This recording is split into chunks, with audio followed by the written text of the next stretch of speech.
Yo, whoa, what is going on YouTube? It's your boy Dan, aka aDrive. I'm bringing you guys a brand new video today, and today we're gonna break down the best held items in Pokemon Unite. I've gotten so many questions over the last few weeks about which items you should be upgrading and which items you should focus on to ensure that you can get the most out of the game. I understand that the held items have a kind of pay to win or pay for advantage aspect, which is not what this video is about. So for some people, it's very important that you prioritize your item enhancers and ensure that you're enhancing the exact items that are going to give you the best kind of bang for your buck, right? Or bang for your in-game currency, I should say. So hopefully this video is helpful. If it is, be sure to hit that like button down below and make sure you guys subscribe to the channel if you guys are new. If you don't know, I'm a Masters level player that has about 500 games of Pokemon Unite under my belt. And while a lot of these items are situational, dependent on the Pokemon that you're using and the mains you have, I think that there are some that are standout above others right now, and there's definitely some that you're going to want to focus on. So again, we're going to kind of go through each item. We'll talk about some of the pros and cons and which Pokemon that they maybe work best on,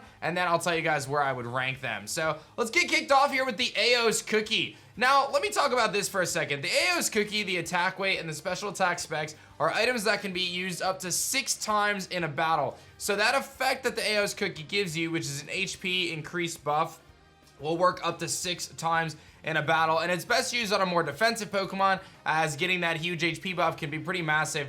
But I'll be real, EOS Cookie is starting us off as a very, very suboptimal item. This is an item that really doesn't do you much justice. Getting that buff for the HP can be really good by the time you get 6 stacks, but on a defensive Pokemon, which is what you'd want to use it on, it really doesn't make a huge difference. There's items that are so much better than this item, and I would recommend just kind of staying away from the EOS Cookie at the beginning of the game.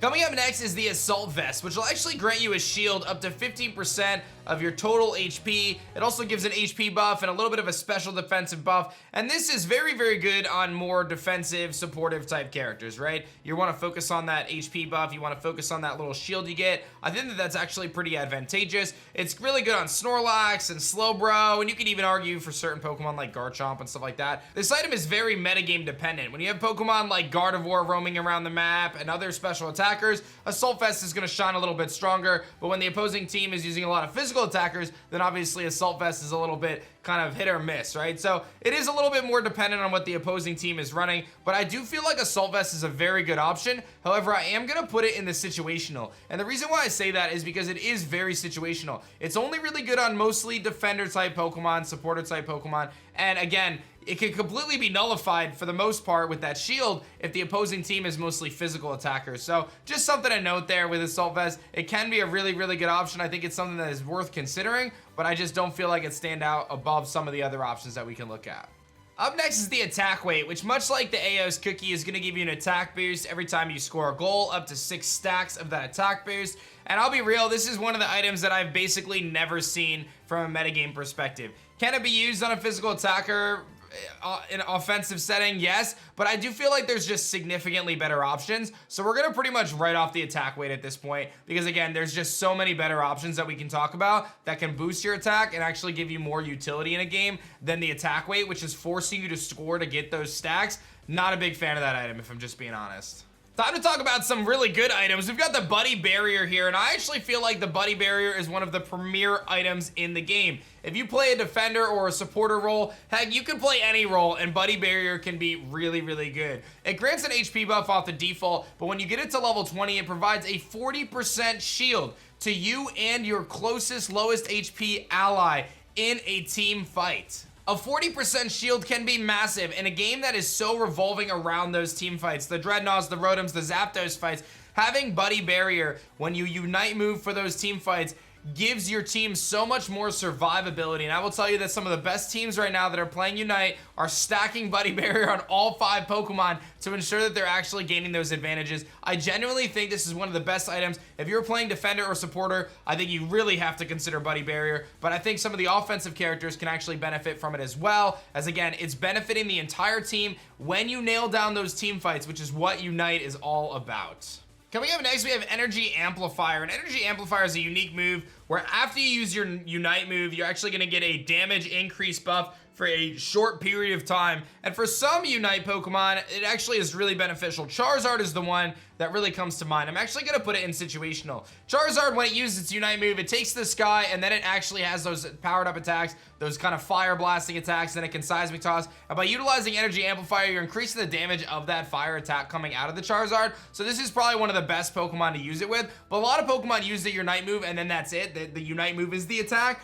So having that boosted damage after the Unite move really isn't that beneficial. So on a Pokemon like Charizard, super duper good, but generally speaking, unless you're maining that character, there's so many other options that are generally better in terms of items that are going to kind of get you more longevity. It's a little similar to Buddy Barrier, but I just genuinely think Buddy Barrier is one of the best items in the game. So I'm going to put Energy Amplifier at situational. Again, depending on the characters you're using and trying to level up, it can be good. I just don't think it's worth investing into. Coming up next is XP Share, and XP Share is really only utilized on a handful of Pokemon. Eldegoss is the one that comes to mind, and maybe when Blissey comes out, it'll be used for that as well. But this is, again, another very situational pick here. The reason why it's situational is you really have to be playing on a coordinated team, and what that means is, like, let's say you're playing Eldegoss with XP Share. You want to hit those Audinos and those Apoms, but you don't want to be the one who deals the final damage to them, because you generally want to be the person who gets the lowest XP. So it does take some kind of team consistency and some synergy to be able to make it make sense, and while there are some niche uses for it, and XP Share can be good, again, unless you're maining Eldegoss right now, I would say probably stay away from this item. I just don't think it's providing a big enough buff when some of these other items are just so much better right now. Coming up next is Floatstone, and I feel like Floatstone is a really, really good option for a lot of physical attackers primarily, but it can be good for really any jungler. What it does is actually going to increase your movement speed and also give you a small attack buff. I'm going to put this in the good options section because while I generally feel like it does kind of focus more to the attacker side of things and the jungler side of things, which is the character that kind of focuses on the middle of the map to try to gain a level advantage over the other characters, I do feel like the attack buff is nice, but really it's about the movement speed. Being able to move around the map outside of combat and engage and be able to rotate can be really advantageous, especially for some of those offensive characters. I do still feel like there's better options than Floatstone, but if you're someone running Absol or Garchomp or even Cinderace, some of those Pokemon can really, really benefit from Floatstone.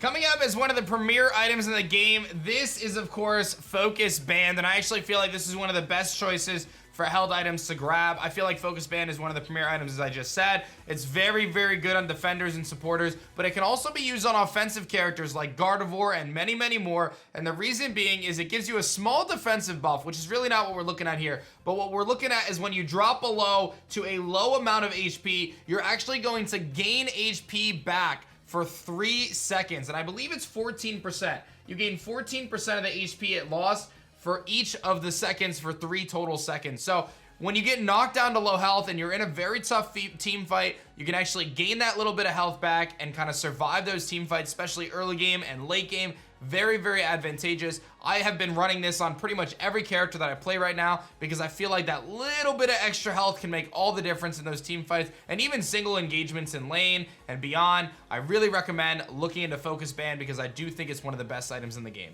We go from one of the best items in the game to probably one of the worst items in the game, which is sad to see, but it is Leftovers. Leftovers grants you an HP buff, which is really nice. Then it also gives you passive HP recovery when you are outside of battle. So that includes wild characters as well as opposing Pokemon. So Leftovers is not giving you HP in battle. It's only giving you HP out of battle, which is where Focus Band excels, right? It excels in battle, which is where it's most important. Gaining HP out of battle can be really nice, and it definitely helps you prepare for those team fights. But the reality of it is the game provides you berries behind your goal. Your goal itself heals you up. You can always return back to base to get full health. And over the course of the game, there are just so many better options that are going to work for you in those team fights. And again, this is a team fight game. It comes down, this game generally boils down to a handful of team fights. So Leftovers does not work at all in those scenarios. And thus, I just feel like it's not very good. There's just so many better options right now. The HP buff it grants is not very good. And again, we're talking about that passive HP recovery outside of battle, just not really that advantageous.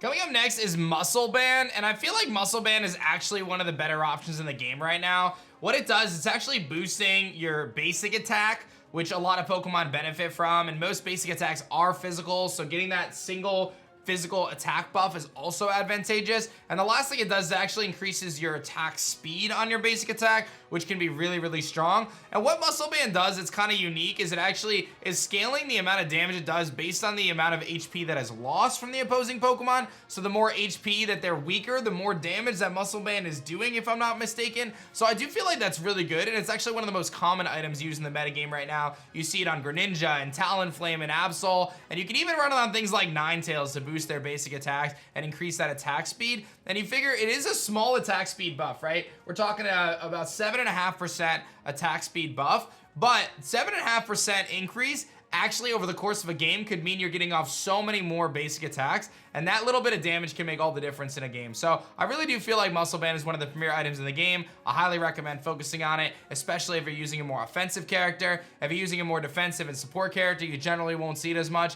but for any of the offensive characters, I really feel like Muscle Band can be super useful, especially when they're physical attackers.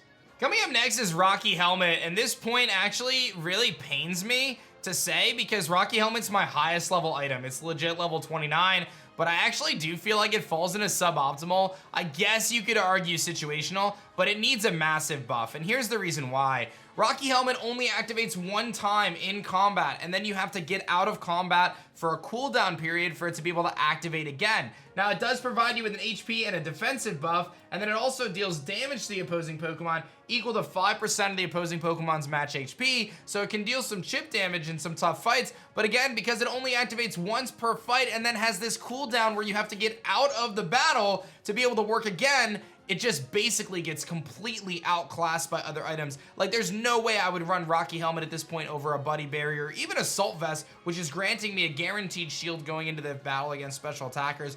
I'm disappointed about it because, again, it's the item that I invested the most time and effort into, but I just feel like Rocky Helmet just doesn't stack up right now. If you are going to use it, though, you're probably going to use it on a supporter or a defender, of course. Scope Lens is a super duper unique item that actually benefits Pokemon that can critically hit. Now, not every Pokemon is going to benefit from crits, right? Critical hits come from basic attacks and special attacks, depending on the special attack. Things like Machamp's Cross Chop, Cinderace's Blaze Kick, Charizard, when it's in Blaze range, can all activate critical hits. And critical hits in this game, I believe, do double damage, so they can actually do quite a bit. And having that bonus from increased critical hits like Absol's Super Luck really can be beneficial. It is a bit situational, but I do actually feel like it falls into the good options category, especially if you're running a more offensive character, because critical hits can really steamroll the opponent, and they can deal a tremendous amount of damage. But again, you're looking at the Absols, the Machamps, the Cinderaces of the world. If you're using a Pokemon like Wigglytuff, you're probably not going to want to run Self Scope or Scope Lens. I always call this thing the wrong name, by the way. Every single time I call it Self Scope. But Scope Lens for critical hits. So it depends on the Pokemon. I do feel like it's a better option than some of these other items, but again, it's very situational, and it depends on the Pokemon that you're utilizing. Now, I'm one of the biggest Score Shield stands in the world, man. I actually feel like this is one of the premier options in the game. I'm gonna put it into good options, just like I put Scope Lens and Floatstone. While I do feel like it could fall into best choices, I'm gonna put it in good options. In the hands of a supporter or a defender Pokemon with tremendous amount of HP, Score Shield is premier. In fact, I pretty much exclusively run Focus Band, Score Shield, Buddy Barrier on any of my supporter or defenders right now because I feel like Score Shield is so good. The name of the game is scoring, right? The name of the game is being able to score the more points than your opponent, and having Score Shield where you can have your attack interrupted but not stop the score is so incredibly good. It actually pairs really nicely with attack weight and special attack specs, which we're going to talk about here in a little bit. I feel like Score Shield is such a good item. It gives you an HP buff as well, but again, that shield to protect you while you're scoring is so big. And you guys may know I'm a Crustle main. Crustle is my main, of course. And Crustle, when he uses his Unite move, Rubble Rouser, he gains this massive shield. And Score Shield and that massive shield from Rubble Rouser actually work together. So you can Unite move Rubble Rouser,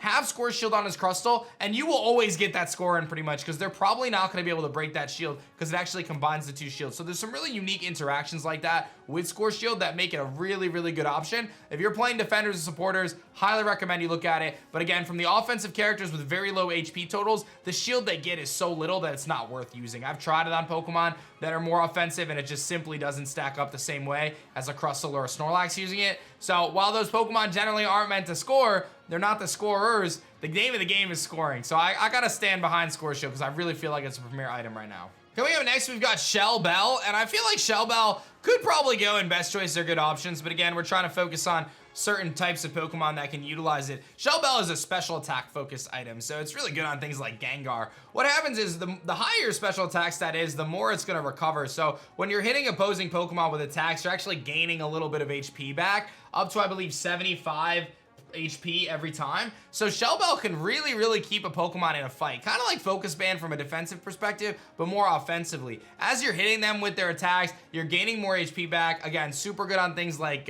Gengar. Even Ninetales can utilize it really well. And the higher special attack stat, the better off Shellbell is going to be. Super duper strong, especially in the late game. I feel like this item is very good. Again, very situational depending on the Pokemon you're using, but super duper good nonetheless. Now, special attack specs is an item that I've actually used a few times. I do feel like it's better than attack weight, just because there's certain Pokemon can benefit from that special attack buff more than others. So I'm gonna put it in the situational category. But much like EOS Cookie and attack weight, it relies on you having to score to get that buff. The Pokemon I used it on most was Mr. Mime, because I was running special attack specs and score shield and buddy barrier. So I had the ability to score because I had a lot of HP, and I would get those quick scores in, 5 points here, 7 points here at the early game. And then I get those special attack buffs that at the end of the game become very valuable. But again, for offensive characters like a Gardevoir, it can be oftentimes very difficult to score, especially if you're not running score shield, you don't have a lot of HP. So while it can be really good, I feel like there's just simply better items right now that'll give you that special attack buff or give you that longevity in battle that are gonna help out the most. And last but not least is Wise Glasses. And Wise Glasses just simply grants you a special attack buff. I do feel like it's very situational, much like special attack specs. I feel like these two items are very similar. Special attack specs can be so much better than Wise Glasses, but results in you having to score for it to be useful. If you don't score enough times, then Wise Glasses is better. I feel like on certain Pokemon that are special attackers, you can definitely benefit from that special attack buff. But again, super duper situational. It depends on the Pokemon, and the buff can seemingly be pretty lackluster throughout the game. So I tend to say, like, it depends on the combination of items. I think if you're running Score Shield, you can try to run special attack specs. If you're not running Score Shield, Wise Glasses may just give you the edge on that damage output. But then again, I think Shellbell is probably a better item than having Wise Glasses. So while you can kind of mix and match some of these items, I do feel like it ends up just simply being situational for the special attackers. And that's pretty much that, guys. This is my breakdown of the held items in Pokemon Unite. Obviously, there's so many factors to consider when you're deciding whether or not a held item is worth using for you. And while my list tries to factor in the all-encompassing of attackers and all-arounders and defenders and supporters and what the roles each Pokemon plays, I try to be mindful of mentioning each role and how each Pokemon can utilize each item. I do feel like there are some items that stand out above the best, and that is the best choices. I feel pretty strongly about Buddy Barrier, Focus Band, and Muscle Man simply being the premier items. I do feel like you could argue that for certain Pokemon, Shellbell is way better than Muscle Band, or even Scoring Shield is better than Muscle. Obviously, it's going to depend on the role that you're fulfilling, but it's very clear to me that there are certain items that stand out way beyond the other ones. Like at this point, I would never consider running Rocky Helmet or Leftovers when I can run Buddy Barrier and Focus Band. It's as simple as that. So this is meant as a guide and a framework for you to make the best decision. But again, depending on the Pokemon you're utilizing, you're going to want to try to use different items because they're going to be specific to the Pokemon that you're utilizing the best. So hopefully this was helpful for you guys. Let me know your thoughts in the comments section below. Maybe you've had success or not success with some of the items I mentioned. Like the video if you guys enjoyed it. And of course, subscribe to the channel if you guys are new, as I post Pokemon videos every single day. Thank you guys for watching this one. I'll see you guys on the next one. Peace. Butterfree, go!